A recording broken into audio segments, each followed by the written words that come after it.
저는 6.25 전쟁 때 종군 기자를 했던 한영섭입니다. 1949년도에 우리나라에 주둔했던 미군이 우리 정부가 보전해에 수립이 됐으니까 철수를 했고, 또 1950년 그 해에 5월 말일에 국회의원 선거가 있었어요. 끝나고 난 다음에는 비상경계를 해제했어요. 그래서 농번기니까 6월 달이니까 못 내고 할 때가 영내에 있는 군인들을 갖다가 다 휴가를 보냈어요. 그게 1950년 6월 25일에 전쟁 난 거 아닙니까? 가뜩이나 병력도 모자라는 데에다가 휴가를 다 보낸 거예요. 귀향 중인 군인들은 빨리 귀대해 주십시오 하는 방송을. 그래서 국내에선 제일 처음으로 발표를 한 거죠.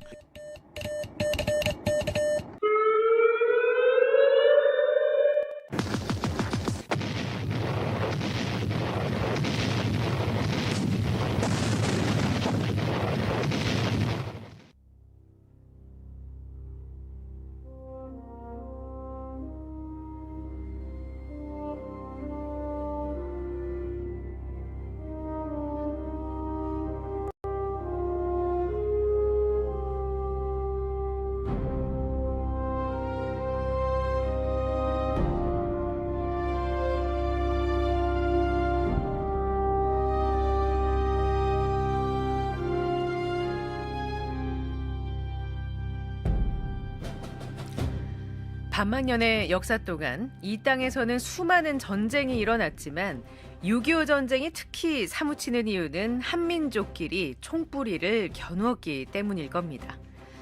전쟁은 하루아침에 우리를 고향 땅에서 밀어냈고 사랑하는 가족과 생이별하고 허무한 죽음을 일상으로 받아들이게 만들었습니다. 그 처절했던 3년의 시간을 노래와 함께 버텨냈습니다. 행복한 밤 TVN과 함께 오늘은 6.25 전쟁 발발 76주기를 맞아서 전쟁의 절망과 공포, 분노와 그리움을 담은 포화 속의 희망가를 만나보겠습니다.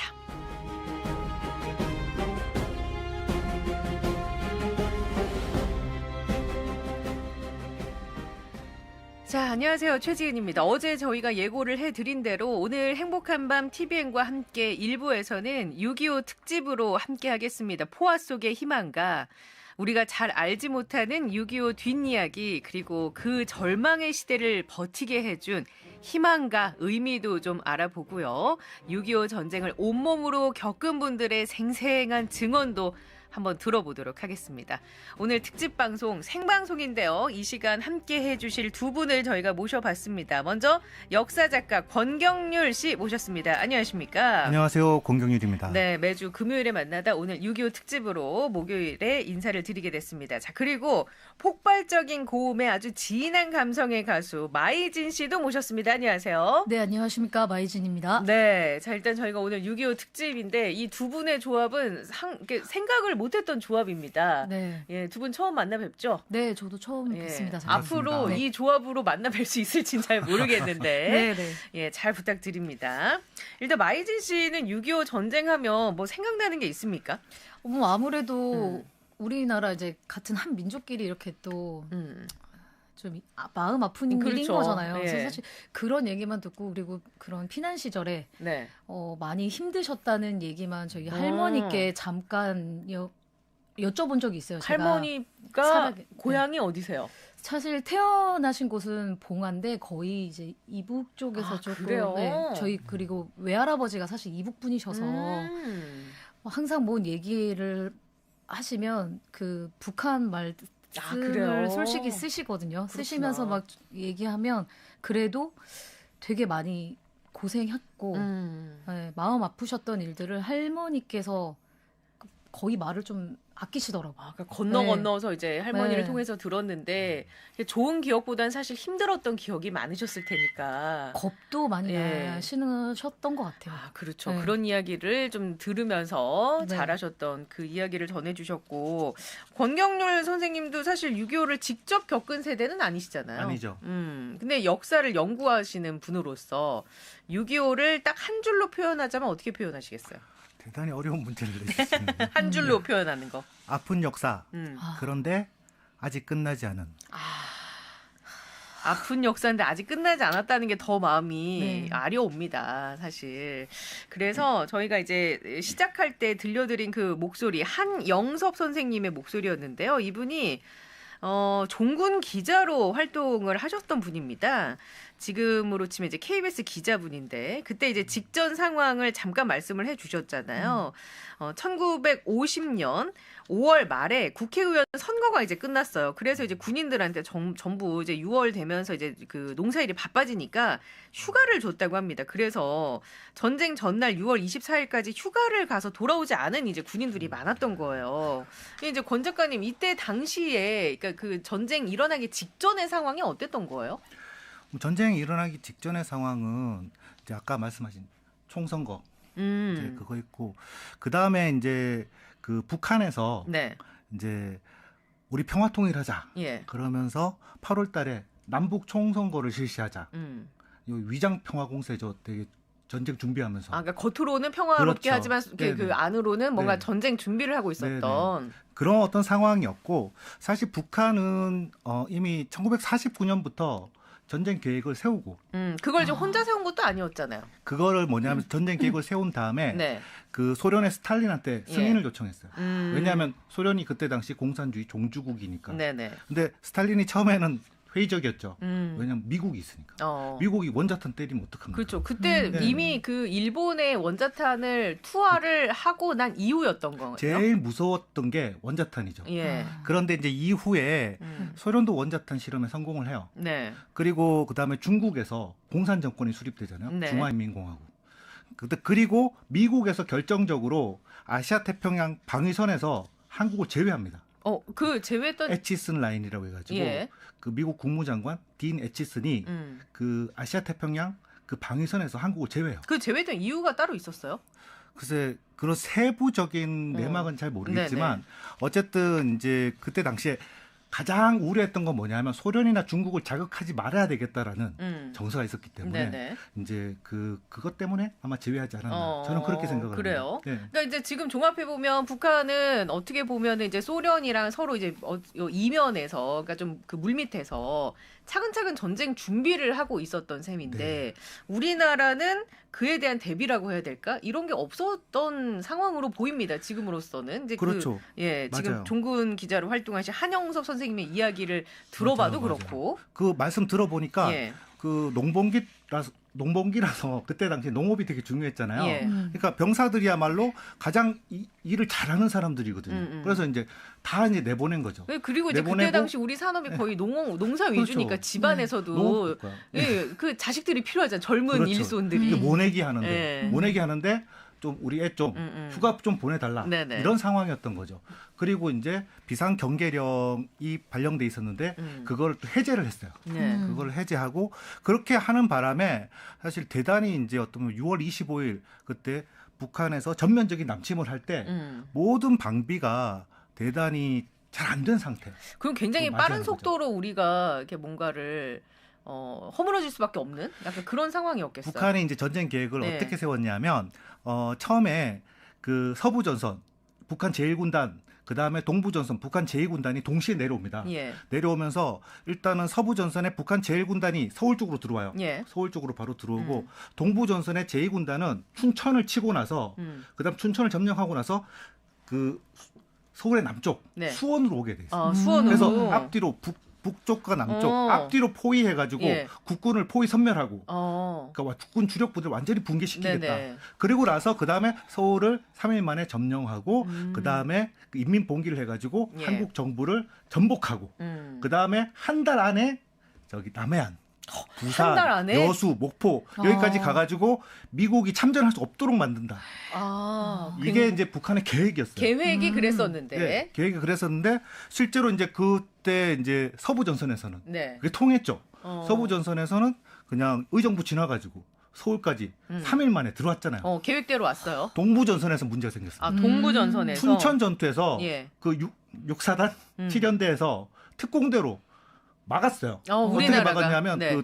그 서부 전선에 탱크가 사실 탱크가 무척 위력적이었거든요. 네네. 소련의 그 T-34 탱크 이거를 못 막았던 거예요. 예. 근데 동부전선에선 탱크는 없고 자주포가 있었어요. 예. 근데 그 국군이 특공대 조직해가지고 자주포 내려오는데 특공대 돌격해가지고 뚜껑 열고 그 안에다 수류탄 던져버리고 어머. 그다음에 화면 꽂아버리고 오. 이래가지고 자주포를 다 그 파손을 시켜버린 거예요. 아, 그래요? 그래서 이제 그 춘천에서 춘천 전투 해가지고 3일에서 5일을 지체를 시킵니다. 그러면서 얘네들이 북한군이 수원으로 못 오게 돼요. 그래서 거기서 이제 차질이 생겨서 못 넘어. 국군이 그래서 네. 밀리긴 했지만 어쨌든 남쪽으로 내려갈 수 있었고 그러면서 전열을 정비할 수 있었던 거죠. 아, 그렇구나. 예, 그런 식으로 이제 펼쳐집니다.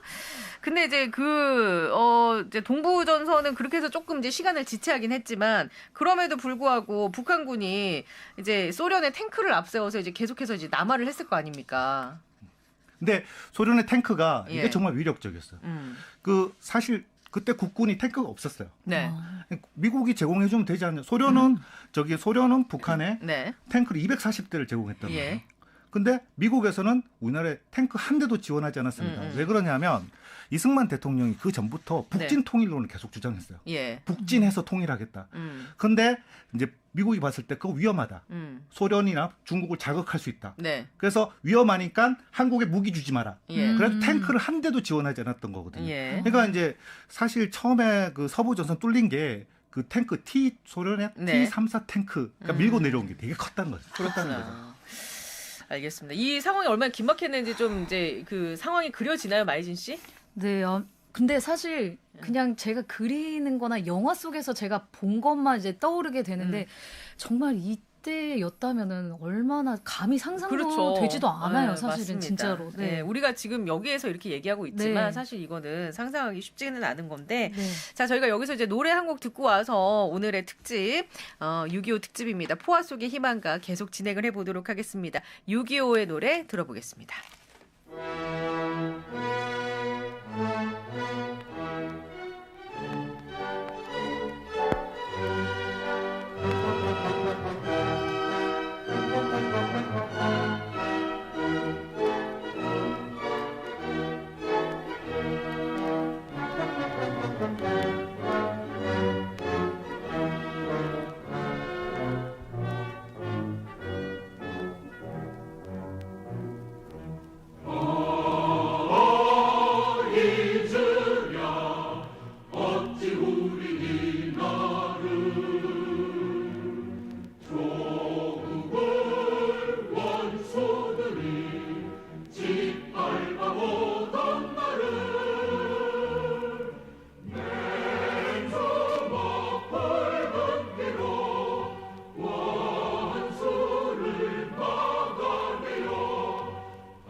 자, 노래 듣고 왔습니다. 오늘 6.25 전쟁 발발 76주기를 맞아서 특집 방송 포화 속의 희망과 함께하고 있고요.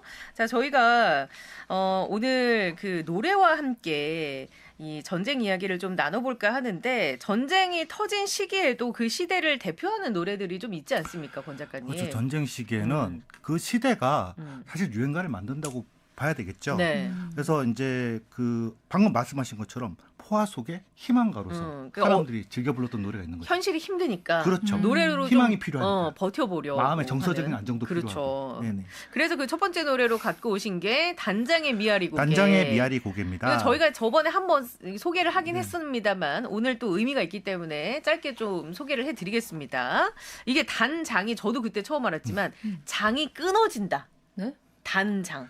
그런 의미라고 하지 않으셨어요? 슬퍼서 장이 창자가 끊어진다. 창자가 끊어질 좀 그런 의미예요. 단장. 그 처음 뜻이었어요? 알았죠, 마이진 네. 씨. 무슨 뜻인 줄 알았어요? 옷단장 하다 뭐 이런 건 줄 알았던 아니 거 아니에요? 그냥 뭔가의 단장이 어딘가에 뭔가 그런 이제 꿈이다? 네, 뭐 그 군인들의 단 이런 오. 네, 팀들을 그게 단장. 뭔가 네. 예. 뭐 그런 몇 건 줄 사단 알았어요. 막 이런 거. 네, 약간 그런 건 줄 알았어요. 저도 사실. 그런 건 뭐 비슷한 건 줄 알았는데 네. 창자가 끊어질 정도로 슬픈 미아리 고개. 네. 이게 왜 그런 건지 배경 설명 좀 해주시죠. 그러니까 미아리 고개가 서울의 북쪽 관문이었어요. 그리로 이제 북한군이 넘어온 거죠. 탱크도 넘어오고 북한군도 넘어오고 그러면서 이제 그 북한군이 서울대 병원에 가득 차 있던 국군 부상병과 환자 가족들을 무더기로 확산합니다. 예. 그런 어떤 슬픈 일이 있었고요. 그 다음에 이게 다시 북한군이 평양으로 후퇴할 때 그 많은 사람들을 납치해서 갑니다. 납북자들. 예. 8만 명 이상으로 추산되고 있는데요. 네. 그 사람들이 미아리 고개를 넘어가지고 갔어요. 그러니까 이 미아리 고개가 눈물의 고개, 이별의 고개 이렇게 된 거죠. 그러니까 여기가 이제 군인들 피해뿐만 아니라 민간인의 피해도 굉장히 이제 많았던 그 관문의 역할을 했던 곳이 바로 이제 이 미아리 고개여서 맞습니다. 단장의 미아리 고개라는 이런 어떤 비극적인 이름이 붙었습니다. 근데 그 당시에 한영섭 선생님이요. 종군 기자로 활동하셨던 이분이 미아리 고개로 직접 취재를 나가셨다고 해요. 그래서 그 당시 이야기를 저희에게 남겨주셨는데 한번 생생한 목소리 한번 들어보시죠. 네. 저 전투가 벌어지는 게 그때 미아리 고개가 높았기 때문에 창동이 많이 보였어요. 신일 고등학교 있는데 거기 그냥 포연이 자욱하고 그때부터는 그냥 후퇴가 시작된 거예요. 그 당시에 육군 2개 사단이 미아리 고개에 포진을 했더랬어요. 양쪽으로. 장비도 열악하죠. 군인도 수적으로는 열세. 거기다 뭐 탱크를 앞세우는 인민군들한테 당해낼 시간이 없죠.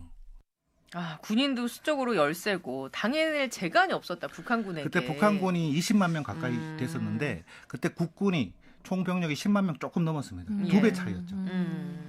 자, 여러분 6.25 저희가 이야기를 좀 나눠보고 있는데요. 그때 혹시 떠오르는 이야기가 있거나 부모님과 관련해서 들려주셨던 이야기가 있으시다면 저희에게 좀 보내주십시오. 단문은 50원이고요. 장문은 100원이 드는 유료 문자 샵 9977 이쪽으로 보내주시거나 TVN 앱 열려 있으니까 보내주시고 유튜브 댓글창도 열려 있습니다. 푸다당님, 그때는 반공 포스터도 그리고 그랬었는데요. 라고 주셨고 단장이 그런 뜻이었다니 너무 슬픈 뜻이군요. 라고 문여사님과 가을의 전설님도 동백이다님도 이렇게 댓글을 남겨주셨습니다. 자, 이렇게 해서 여러분과 함께 만들어가고 있는 오늘의 특집 이혜연의 단장의 미아리 고개 듣고 다시 오겠습니다.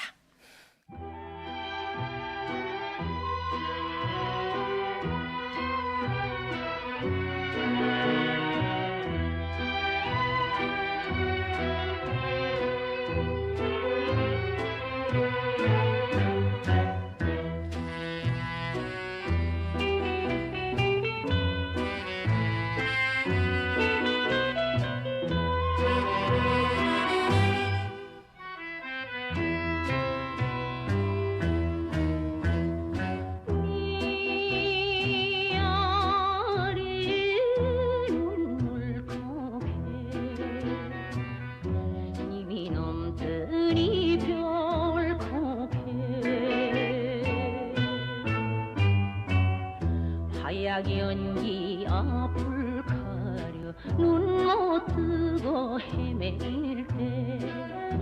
당신은 철사슬로 조선 꼭꼭 묶인 채로 뒤돌아보고 또 돌아보고 맨발로 철려 뛰어가시고 계려 한 마음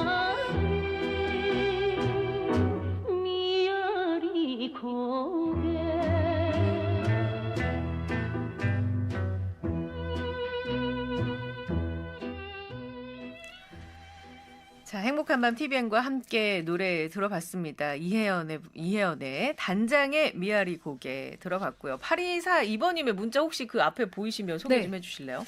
아, 네. 그 당시 상황이 긴급했네요. 몰랐던 사실을 알게 되어서 울컥합니다.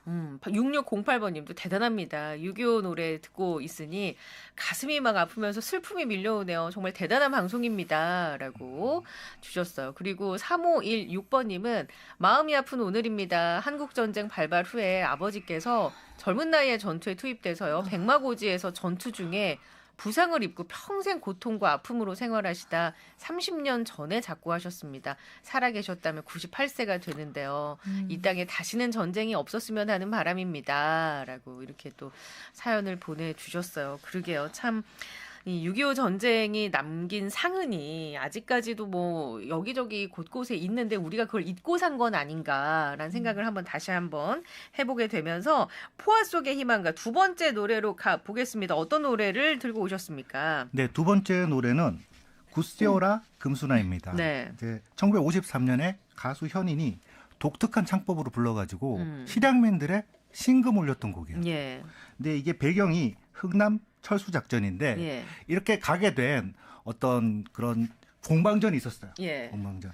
그래서 전쟁 초기에 이제 국군은 계속 밀렸죠. 그러니까 전쟁 초기에 제가 알고 있기로도 북한군이 훨씬 더 화력이 셌다고 해야 되나? 좀 더 전투력이 높았다고 해야 예, 되나? 그게 뭐냐면 병력만 두 배 많은 게 아니라 탱크를 비롯해가지고 네. 그다음에 뭐 곡사포라든가 포까지 다 두 배 이상 많았어요. 네. 그래가지고 국군은 이제 북한군에 밀려서 후퇴를 거듭하는데 이때 이제 유엔에서 결정을 합니다.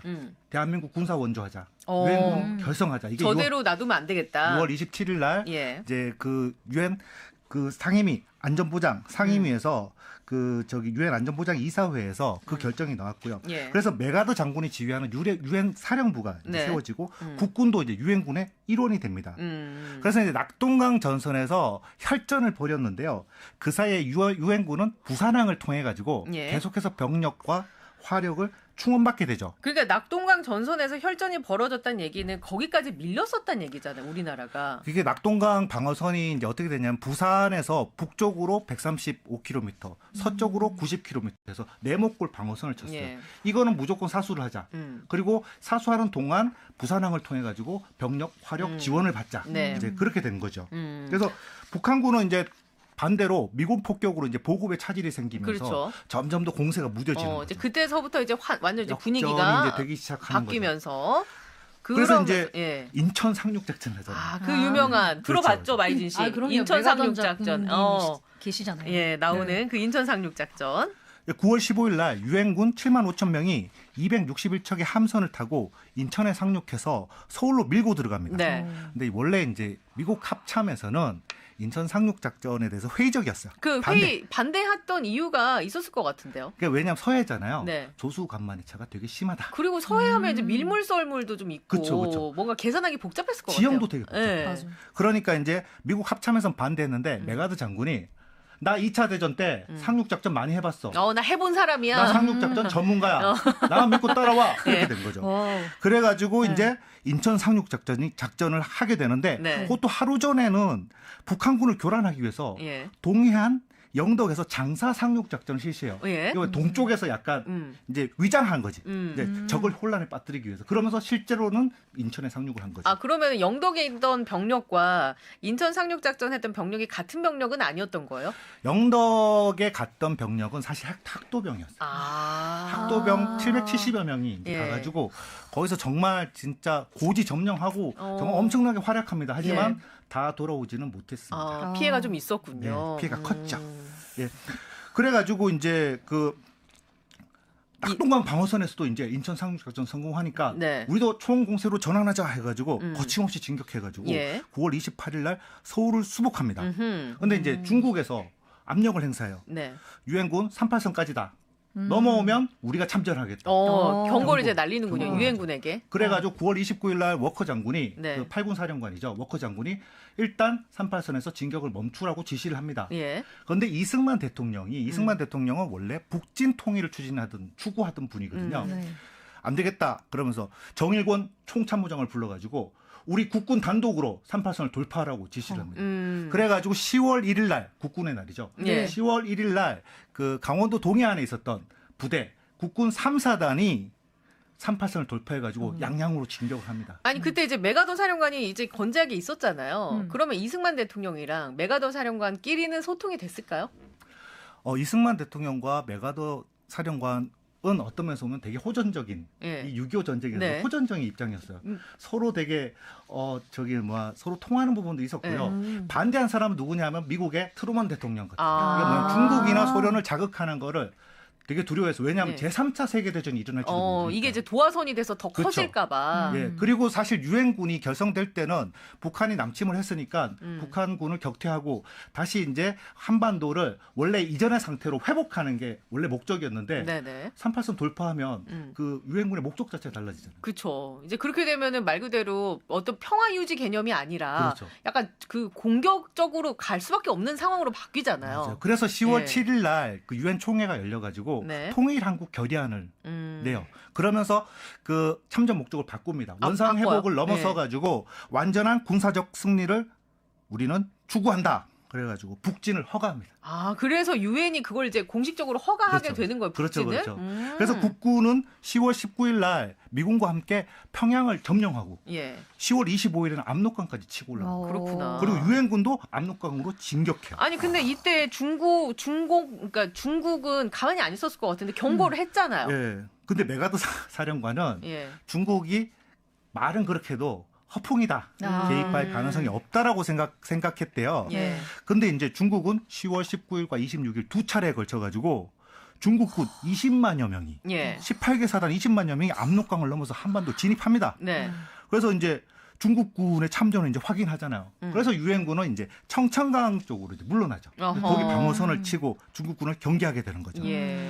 자, 그런데 이제 중국군이 본격적으로 이제 그 공세를 취합니다. 11월 하순에 공세를 취하면서 그 장진호 부근에서 미군 저기 제1해병사단과 예. 미 육군 이제 제7사단이 거기서 중국군 7개 사단한테 포위를 당해요. 음. 그리고 이게 동쪽이고 그다음 서쪽에서는 중국군의 대대적인 공세로 유엔군의 방어선이 붕괴됩니다. 아, 붕괴가 돼요? 그래가지고 서부 전선은 완전히 전선이 무너져가지고 폐주를 하는 상황에서 예. 동쪽의 그 함경도에서는 장진호에 포위돼 있잖아요. 음. 근데 이 사람들이 억지로 우여곡절 끝에 장진호에서 빠져나와가지고 어디로 예. 갔냐면 흥남. 부두로 가요. 그래서 흥남 철수 현장이 굉장히 혼란스러웠고 너도 나도 빠져나가려고 그렇죠. 하는 그 상황을 아. 그 한영섭 선생님이 또 그 얘기를 해주시거든요. 그 상황을 또 한번 저희가 들어보겠습니다. 흥남에 도착을 해가지고서 평양이 무너지고 뭐 하는데 사태가 심각하구나 해가지고 메가더 사령부에서 원산도 이미 중공이 들어와 있기 때문에 육로로는 못 간다 이거예요. 작전 지휘권이 미군한테 있었거든요. 그 알몬드 장군이 아주 완강했어요. 근데 이 피난민들은 이미 국군이 철수한다고 하는 소문을 듣고서 이북에 진주할 때는 모두 태극기를 들고 나와서 환영을 하고 했는데 이 사람들은 어떻게 할 거야 이게. 그래서 알몬드 장군 만나자. 수도 사단장이 그러면 우리가 다중한이 있더라도 우리는 군인이니까 원산으로 내려가겠다. 싸워가지고서 구태하겠다. 그 대신 피난민 태워달라. 그러니까 알몬드 장군이 감동을 받았나 봐요. 근데 나중에 보니까 경비행기를 타고서 흥남부두를 돌아본 거예요. 빼곡이 그냥 인산진해를 이루고 있고 하니까 그 알몬드 장군이 좋다. 그렇게 합의가 된 거예요. 참 고마운 일이죠. 아, 이런 어떤 진짜 그런 사연이 있었습니다. 그러니까 뭐 그 민간인을 버릴 수 없었던 거죠. 군 입장에서도. 네. 그래서 이제 태우고 철수를 했는데 자, 이런 비슷한 시기에요. 진남포항에서는 평안도에 피난민을 실은 배가 인천으로 향했습니다. 이때 9살 때였는데 부모님이랑 헤어져서 6남매만 진남포항을 탈출했던 분이 또 계셔서 김병모 선생님이라고 계셔서요. 저희가 또 어렵게 인터뷰를 해봤거든요. 네. 이분의 상황을 그때 당시에 어땠는지도 한번 목소리로 들어보겠습니다. 9월 달에 유엔군이 북한 진남포 우리 고향까지 왔죠. 우리 아버님 어머님이 유엔군이 후퇴하면 남한으로 가겠다고 그래가지고 배를 타러 진남포 항구로 가는데 라디오 방송에서 정세가 안정이 되니까 피난 안 가도 된다는 방송이 나오니까 집으로 어머니하고 아버지 5살 난 여동생을 얻고 어머니는 집으로 가시고 밤에 우리는 매형 집에서 밤 1시쯤 되니까 아는 분이 노크를 크게 하면서 지금 다들 떠나라. 배가 떠나고 있으니까 지금 가야 피난 갈 수 있다. 저기를 다신 못 오겠지 하는 생각에서 참 눈물을 많이 흘렸고 배에서 멀미가 나는데 그렇게 고통스러울 수가 없어요. 하고 나니까 배고프죠. 쌀밥을 바닷물로 해서 먹는데 써서 먹을 수가 없더라고요. 그래서 배에서 죽다 살았죠. 그때 심령은 아침만 되면 항구로 나가는 거죠. 항구 가서 혹시 어머니 안 오시나 해서 열흘 만에 나타나는데 아버님만 나타나니까 기쁘기도 하지만 참 실망을 많이 했죠. 그러니까 그 진남포항을 탈출해서 인천에 도착했는데 아버님만 딱 이제 혼자 이제 마주했을 때 그 마음이 어린 나이에 얼마나 힘들었겠어요. 그래서 나중에 이제 전해주신 이야기는 막내 여동생이랑 어머니는 끝내 못 만나셨다고 합니다. 그래서 이제 그때 소식이 이렇게 딱 끊겨서. 그러니까 이제 얘기를 이제 좀 종합해 보면 뭐 함경도의 흥남부두나 평안도의 진남포항에는 이렇게 생존을 위한 처절한 몸부림이 있었다라는 거, 가족과 생이별했던 그런 눈물의 공간이 있었다라는 거, 그래서 그 아픔을 간직했던 노래 굿세어라 금수나를 우리 마이진 씨가 이 분위기를 담아서 이제 라이브로 그러게요. 그냥 예. 평상시는 저희가 그냥 흥겹게 멜로디의 리듬에 맞춰서 흥겹게 불렀던 노래가 오늘만큼은 네. 굉장히 마음이 무겁고 막 말이 계속 제가 떨려요. 그렇죠. 이게 평소 할 때랑 또 다르죠. 느낌이. 네. 지금 막 벌써 눈물이 막 그렁그렁 하는데 와. 일단 좀 라이브를 네. 준비해 주시고 안 그래도 마이진님 그 가수의 노래를 듣고 싶다고 하시면서 이렇게 뜻깊은 날에 우리 마이진 씨 라이브를 듣게 되니까 오늘따라 더 이렇게 마음에 와 닿을 것 같다고 응원해 주시는 많은 팬분들 감사합니다. 보이는 라디오 유튜브도 열려 있습니다. TVN 실시간 들어오시면 되고요. 자, 오늘 저희가 6.25 특집으로 함께하고 있습니다. 포화 속의 희망가. 여러분은 6.25 하면 어떤 이미지가 떠오르시는지 주변에서 혹은 부모님께 외할아버지, 외할머니, 친할머니, 친할아버지께 들으신 어떤 이야기는 없는지 이런저런 이야기 좀 나눠주시면 감사하겠습니다. 역시 문자 샵 9977 짧은 글 50원 긴 글 100원 이 문자 창도 열어놓고 있겠습니다. 자, 그러면 노래 청해 듣겠습니다.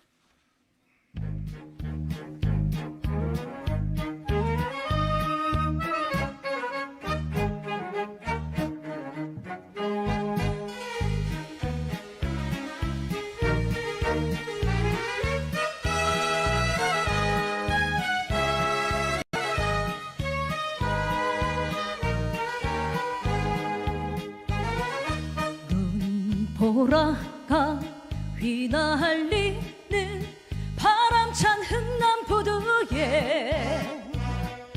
목을 놓아 불러봤다 찾아를 봤다 금수나 어디로 가고 길을 잃고 헤매었더냐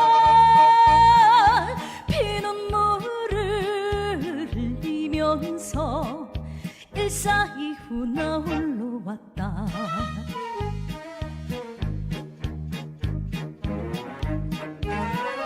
예발소리 조금만 올려주세요.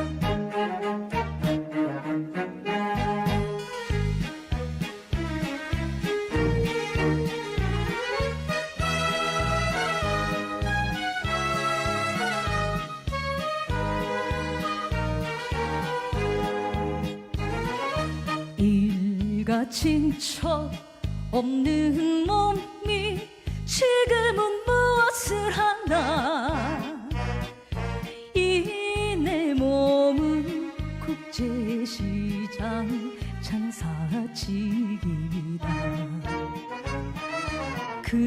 금수나 보고 싶구나. 고향 꿈도 그리워진다. 영도 딸이 난간 위에 초생딸만 외로이 떴다.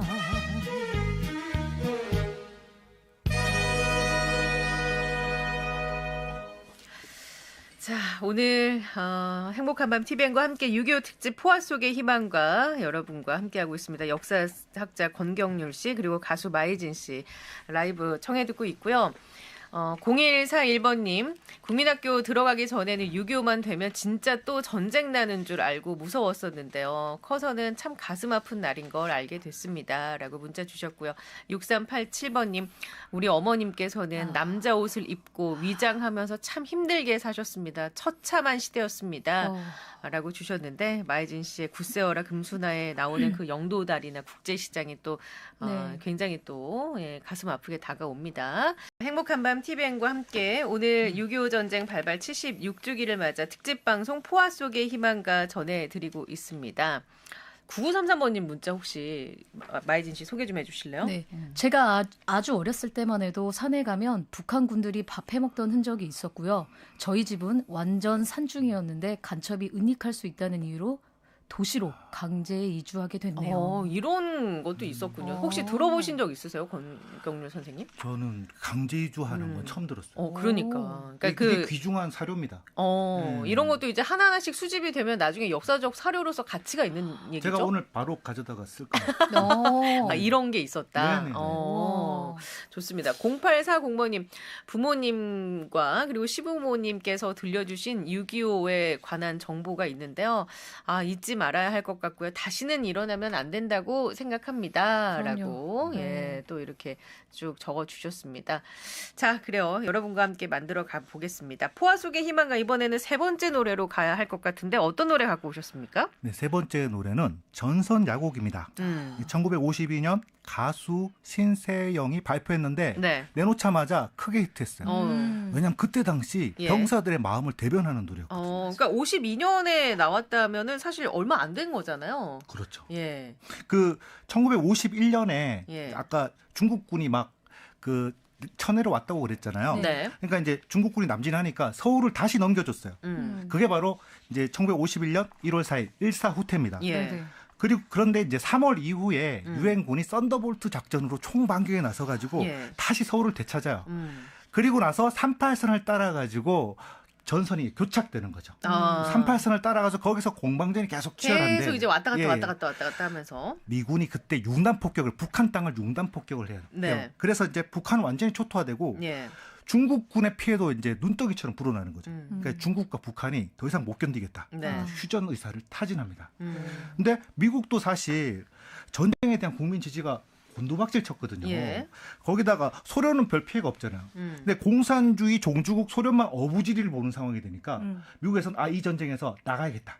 출구를 찾게 되는 거죠. 그래서 이승만 대통령의 반대에도 불구하고 결국 전쟁을 멈추기 위한 정전회담을 성사시킵니다. 정전회담이니까 사실은 전쟁을 곧 끝날 거라고 예상했던 사람들이 있었을 거 아니에요.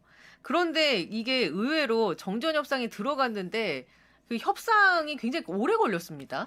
협상이 1951년 7월 10일부터 1953년 7월 27일까지 25개월 동안 질의멸렬을 해요. 2년이 넘게 걸렸어요. 근데 이게 전쟁포로 처리 문제가 좀처럼 풀리지 않았어요. 왜 그렇게 오래 걸렸던 겁니까? 왜냐하면 북한군 포로 가운데 남한이 고향인 병사들이 많았어요. 네. 이 병사들은 북한으로 돌아가고 싶지 않죠. 그러니까 남한에 있고 한국에 남고 싶어하는 거죠.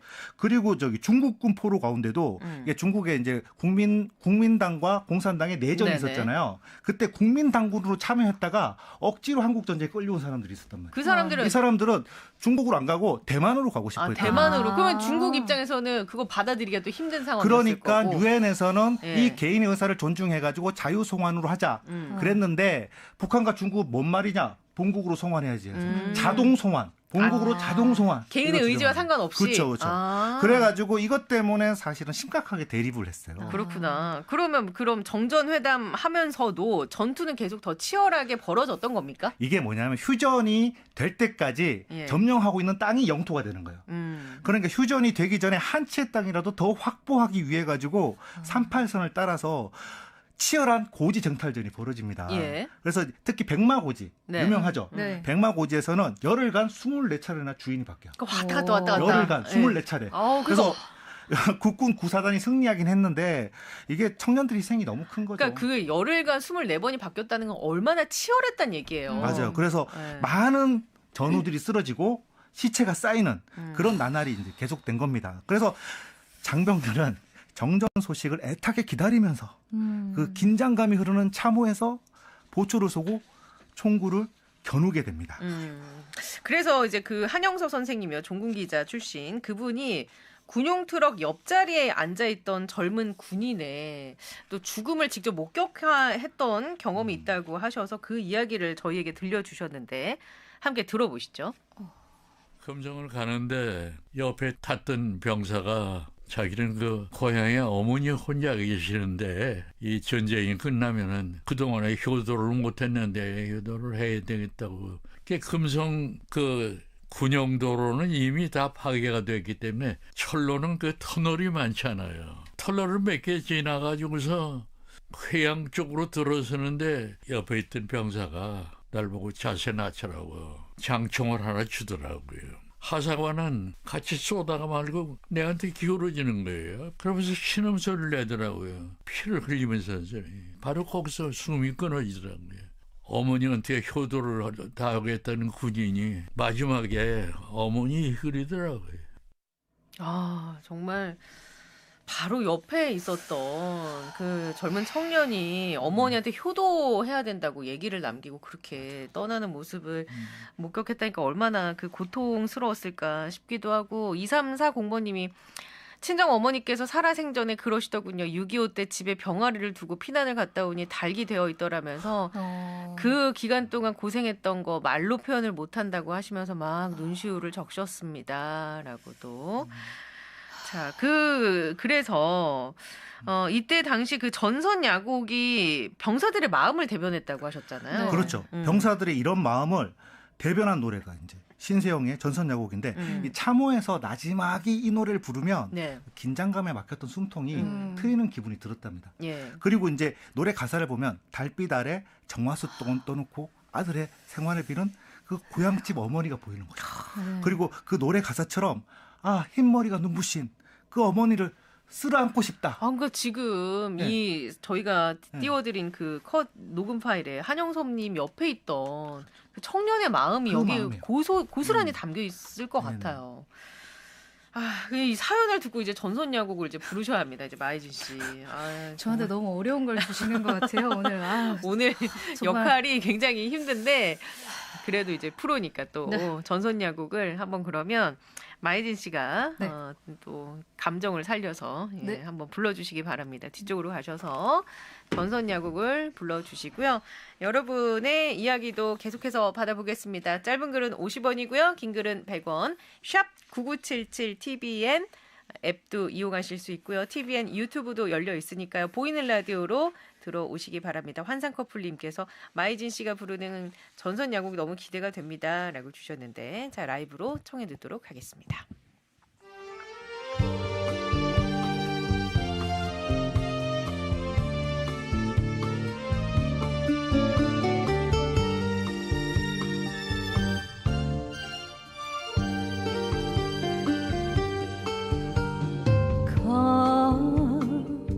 가랑잎이 휘날리는 전선의 달밤 소리 없이 내리는 이슬도 차가운데 반창을 이루고 돌아 눕는 귓가에 장부의 길 일러주신 어머님의 목소리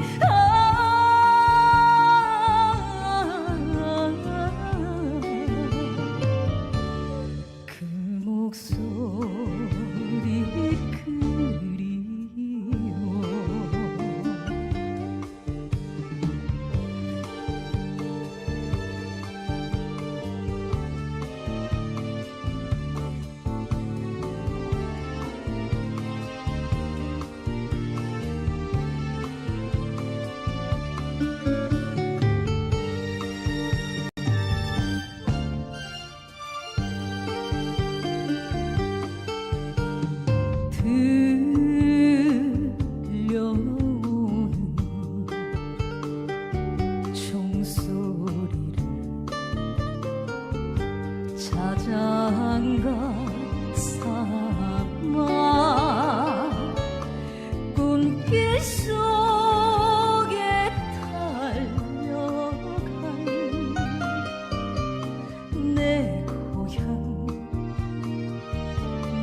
집에는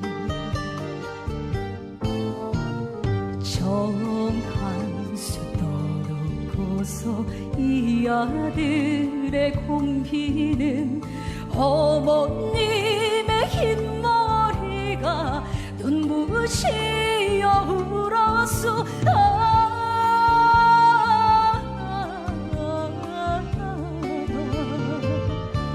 쓰러하고 싶었소.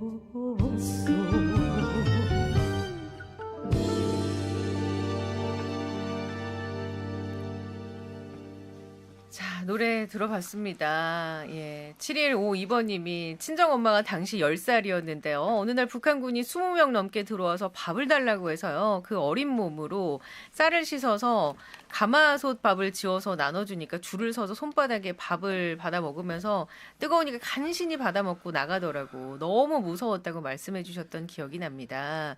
라고 또 이렇게 전해주셨네요. 자, 포화 속의 희망과 함께 만나보고 있습니다. 네 번째 노래로 가볼까요? 어떤 노래입니까? 예, 네 번째 노래는 1954년 남인수가 부른 이별의 부산 정거장입니다. 이 노래 이제 피난 갔다가 예. 집으로 돌아가는 사람들의 그 애틋하면서도 희망 어린 마음을 노래한 거거든요.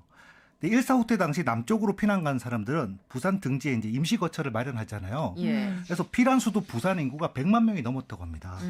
근데 판잣집이 산비탈과 하천변을 뒤덮었어요.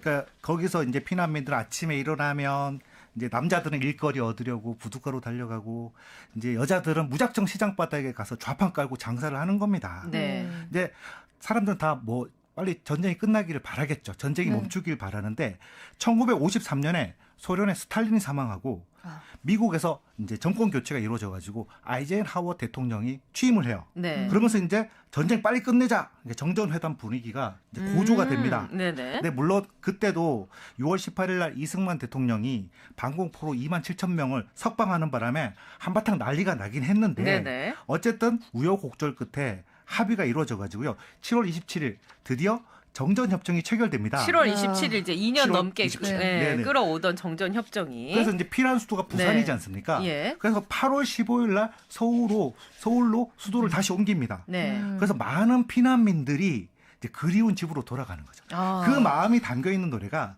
이 이별의 부산 정거장입니다.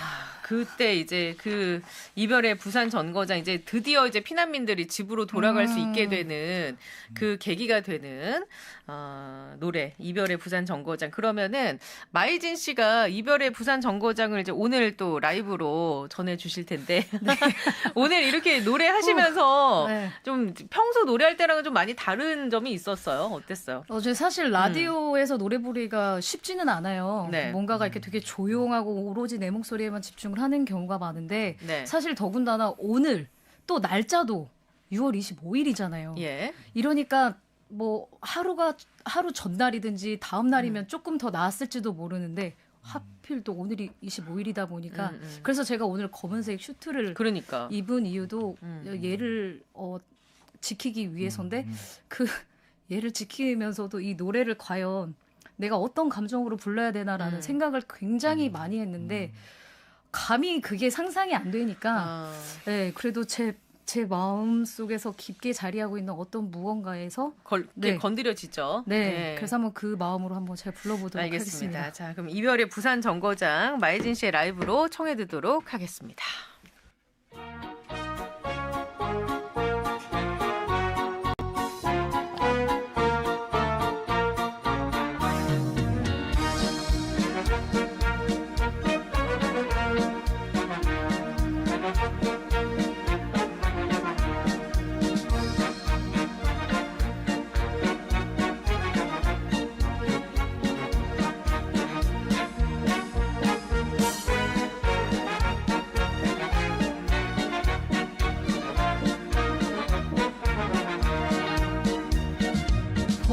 보슬비가 소리도 없이 이별 슬픈 부산 정거장 잘 가세요 잘 있어요 눈물의 기적이 없나 한밤 피난살이 서른도 많어 그래도 잊지 못할 판잣집이여 경상도 사투리에 아가씨가 슬프네 이별의 부산 청거장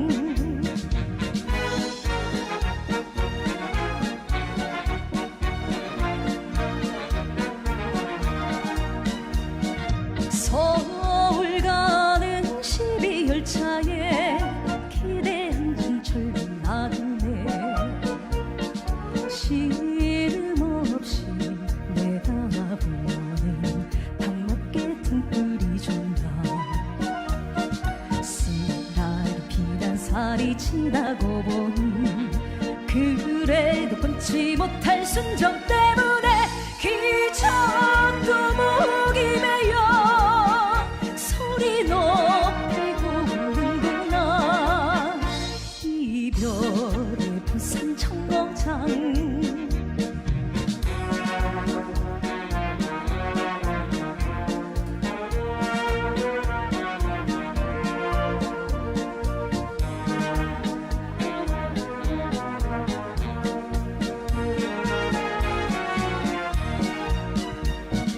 가기 전에 떠나기 전에 하고 싶은 말 한마디를 유리창에 그려보니 그 말은 안타까워라 고향에 가실 거는 잊지를 말고 황두자 봄 소식을 전해주소서 몸부림치는 님을 뿌리치고 떠나가는 이별의 부산 청거장 네, 잘 들어봤습니다. 오늘 최지은의 행복한 밤 TVN과 함께 6.25 전쟁 발발 76주기를 맞아서 특집 방송 포화 속의 희망가 여러분과 함께 노래도 듣고 이야기도 전해드렸습니다. 이제 슬슬 마무리를 해야 할 시간인데 8589번님께서 친정 아버지가 피난하면서 누나 손을 놓치는 바람에 아직까지 찾지 못하고 있습니다. 라고 이제 애처로운 소식을 또 전해주셨고요. 5688번님 오늘 창밖의 평화로운 풍경을 보면서 당연하게 누리고 있는 나의 일상이 얼마나 소중한지 다시 한번 생각하게 됐습니다. 라고. 자, 권경률 선생님, 6.25와 관련해서 이제 가장 안타깝게 생각하는 점이 있다면 딱 짧게 한 몇 초 정도로 정리해 주실 수 있을까요? 저는 학도병으로 자원하거나 징집되어 가지고 어린 나이에 생을 마감한 아이들이 너무 많았거든요. 너무 그게 지금도 너무 안타까워요. 어린 나이에. 네. 그래서 안 그래도 이제 제가 마무리할 때 그때 중학교 3학년 학도병 수첩이 발견이 돼서 나왔던 그 편지가 있어서 그걸 좀 낭독을 해드리려고 하는데 이제 그 전에 이제 두 분간 좀 인사를 나눠야 될 것 같아요. 오늘 마이진 씨도 힘든 그 시간 노래를 하는 저희가 오늘 희망가였잖아요. 네. 힘든 시기에 또 버티게 해줄 수 있는 게 또 노래의 힘이기도 하고 가수로서 보람도 느끼면서 이게 뭔가 책임감도 많이 생기고 그랬을 것 같아요. 네, 사실 네. 제가 여기 오늘 이 특집을 위해서 영화를 다시 한번 그러니까 되짚어봤어요. 포화 속으로를 네. 보고 왔다고. 태극기 휘날리면을 보고 정말 저보다도 엄청 어린 나이잖아요. 네. 지금으로. 근데도 그 무서움을 안고서 그렇게 나라를 위해서 내 마음을 내 몸을 또 희생하는 그런 분들을 보면서 다시 한번 나는 너무나 행복한 곳에 살고 있고 네. 너무나 감사함을 다시 한번 잊지 않고 마음속에 더더욱 새겨야겠다라는 생각을 하면서 다시 한번 그분들께 고개 숙여서 진심으로 감사드린다는 말씀을 전하고 싶습니다. 네. 알겠습니다. 네. 두 분 오늘 너무 감사했고요. 조심히 돌아가시고요. 다음에 또 만나 뵙도록 하겠습니다. 두 분 보내드리면서 6.25 특집으로 준비한 포화 속의 희망과 저는 서울 동성중학교 3학년 이욱은 학도병 옷 속에 있는 수첩에서 피로 발견된 얼룩진 편지의 일부분을 좀 소개를 해드리면서 다시 오도록 하겠습니다. 어머니, 전쟁은 왜 해야 하나요? 이 복잡하고 괴로운 심정을 어머님께 알려드려야 내 마음이 가라앉을 것 같습니다. 지금 제 옆에는 학우들이 죽음을 기다리고 있는 듯 적이 덤벼들 것을 기다리며 뜨거운 햇볕 아래 엎드려 있습니다. 저도 그렇게 엎드려 이 글을 씁니다. 괴뢰군의 수는 너무나 많습니다. 저희들은 겨우 71명뿐입니다. 이제 어떻게 될 것인가를 생각하면 무섭습니다. 어머니와 대화를 나누고 있으니 그래도 조금은 마음이 진정되는 것 같습니다. 어머니, 어서 전쟁이 끝나고 어머니 품에 안기고 싶습니다. 웬일인지 문득 상추쌈이 먹고 싶습니다. 그리고 옹달샘에 이가 시리도록 차가운 냉수를 한없이 들이켜고 싶습니다. 놈들이 다시 다가오는 것 같습니다. 살아서 다시 또 쓰겠습니다. 어머니, 안녕, 안녕. 안녕이 아닙니다. 다시 쓸 테니까요. 그럼.